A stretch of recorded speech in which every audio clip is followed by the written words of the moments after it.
Добар ден, пријатели. Добро дојдовте во денешната епизода. Моето име е Јосиф Дамјанов и денеска ќе зборувам за и ќе најавуваме други трендови, фитнес трендови, за разлика од вчера кога зборувавме за трендови во исхраната кои што ќе ги гледаме во 2018 година, затоа што пак ќе кажам, многу е динамично времето и се менуваат многу работи и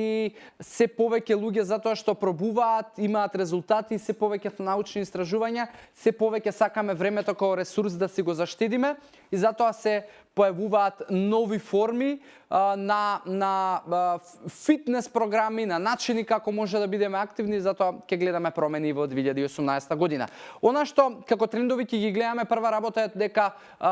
се повеќе доктори ќе има кои што ќе имаат соработка со лиценцирани, персонализирани, можеби персонални тренери, луѓе со кои што ќе соработуваат на начин да на своите пациенти им препишуваат како дел од терапијата да бидат активни во одредена дисциплина. Дали тоа ќе биде пливање, дали ќе биде класичен фитнес, дали ќе бидат функционални тренинзи, кардио тренинзи и така натаму, али ќе го гледаме тоа затоа што се повеќе сме свесни дека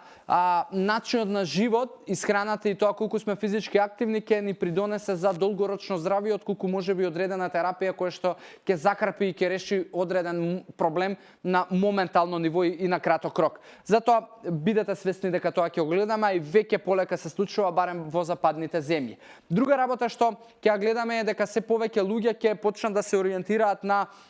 функционални тренинзи, али на микро вежбања од типот вежбања кои што ќе траат од 4 до 11 минути и ќе бидат високо интензивни, високо експлозивни, од причина што се повеќе луѓе го користат како изговор немањето на време, но ако знаеме дека за многу краток период од 5 до 10 минути ние може да потрошиме на вистина многу количина на калории преку одредени типови на вежби и голем интензитет на тие вежби, повеќе луѓе мислам дека ќе почнат да го прифаќаат, бидејќи супер звучи да за 10 минути потрошиме 400 до 500 калории. Иако не може да, ако не сме биле можеби физички активни, да веднаш го направиме тоа, али ќе биде тренд. Трета работа која што исто така ќе гледаме во 2018 година е што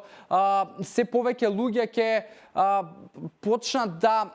зборувам за фитнес тренерите и луѓето кои што се во оваа индустрија на активен животен стил, се повеќе ќе иновираат спојување на најразлични физички активности од типот ќе има спојување на функционални тренинзи, пилатес, функционални тренинзи и движења од йога, затоа што повеќето од луѓето ќе сакаме да опфаќаме повеќе аспекти на активниот животен стил и да во еден тренинг успееме да направиме, градиме и мускулна маса, да во ист тренинг да правиме и еластичност, да во ист тренинг правиме и релаксација и малку духовен развој, поради тоа што сакаме да се оттргнеме од секојдневието и стресот, затоа ќе бидат се повеќе експонирани и ќе се појавуваат овакви дисциплини кои што ќе бидат комбинација од многу различни, што и до сега сме го гледале.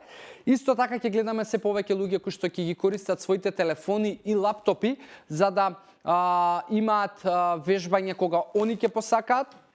и да вежбаат во нивно време. Се повеќе луѓе ќе се врзуваат со онлайн фитнес тренери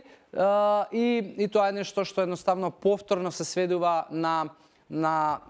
фактот дека луѓето времето го имаме како најважниот и највреден ресурс на планетава Земја и затоа се повеќе овие трендови ќе бидат актуелни.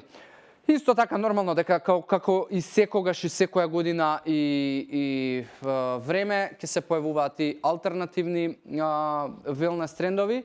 кои што се уште можеби не можеме ни да ги предвидиме, али дефинитивно некои луѓе ќе ги предвидуваат и ќе ги креираат. Така да, дечки, еве што имав ја да додадам и во оваа тема и за денешната епизода и за следната година како трендови во фитнес и активен животен стил. И ако имате пак нешто да додадете, слободно комуницирајте и збогатете содржинава преку коментари или приватна комуникација, како и да сакате. За денешната епизода завршуваме тука. Ви посакувам здрави животни навики, ви посакувам убав ден и се гледаме во следна епизода. Чао, чао!